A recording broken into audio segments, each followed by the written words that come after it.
Question from our social media platforms.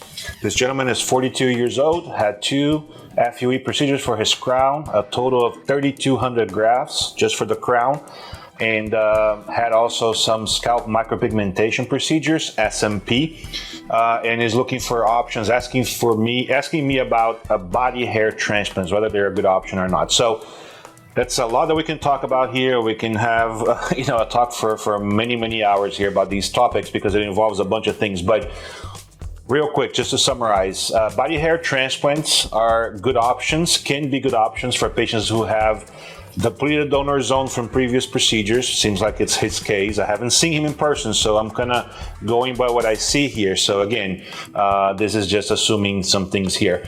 Body hair transplants can be used to replace hairs once we don't have any more donor zone on the scalp.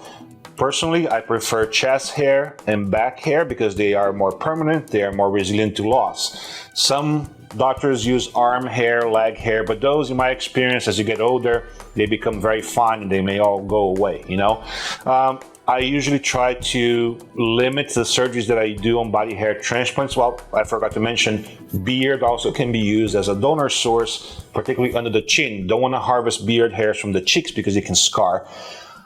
Body hair transplants don't provide the same result as scalp hair transplants. No matter what you hear, I don't believe that they do. The texture of the hair is different, the hair cycle is different, the length of the hair is different, and the availability of hair is different too. So I do them in certain situations, very specific cases, not for everybody, and certainly not as a first option. So want to hear more? Come for a consultation. We'll talk about it and see if you're a good candidate for it. Thank you.